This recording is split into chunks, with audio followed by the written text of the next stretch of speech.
So far, we have loaded and pre-processed our data. The next step is to outline the model. So, consider pausing the video here if you feel like you need to revisit the introduction of TensorFlow we showed a few lessons ago.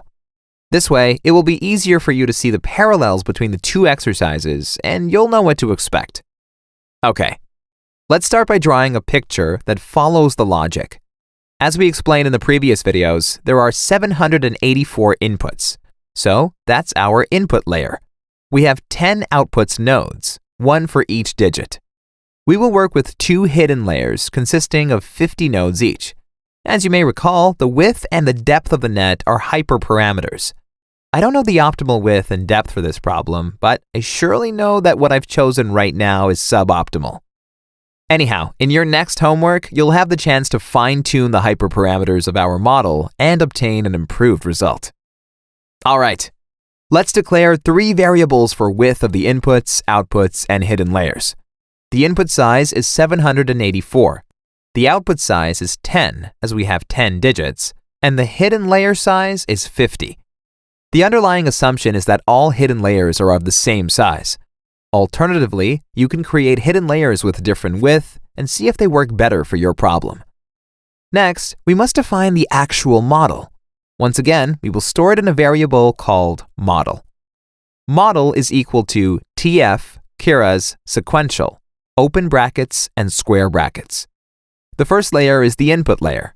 Our data is such that each observation is 28 by 28 by 1, or a tensor of rank 3. As we already discussed, since we don't know CNNs, we need to flatten the images into a vector. Note that this is a common operation in deep learning, so there's a dedicated method called flatten. Flatten is a part of the layers module and takes as argument the shape of the object we want to flatten. It transforms it, or more specifically, flattens it into a vector.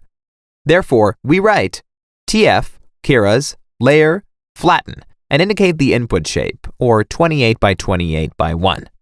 Thus, we have prepared our data for a feed-forward neural network of the same kind that we've discussed so far in the course.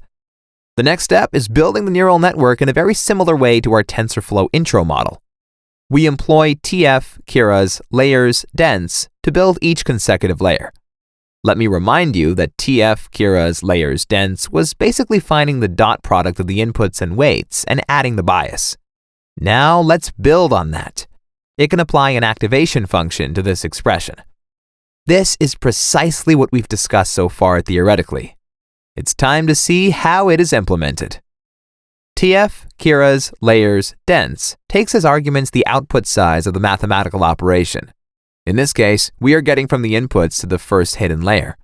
Therefore, the output of the first mathematical operation will have the shape of the first hidden layer. As a second argument, we can include an activation function. I'll go for ReLU because I know it works very well for this problem. In practice, each neural network has a different optimal combination of activation functions. Does it matter for the MNIST? Well, you'll find that out on your own for homework.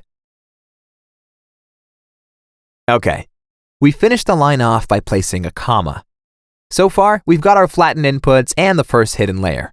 We can create the second hidden layer in the same way. TF, Kira's, layers, dense, and in the brackets we specify the size of the second hidden layer and the activation function. Once again, they'll be the variable, hidden layer size, and the rectified linear unit, or ReLU. That's it. As you can see, outlining the model is a child's play. You can stack as many layers as you like one after the other using this structure. But that's also part of the homework. How about the output layer? The final layer is the output layer. It is no different in terms of syntax. As you've probably guessed, we use the dense to create it. This time, though, we specify the output size rather than the hidden layer size, as we can see from the diagram. What about the activation?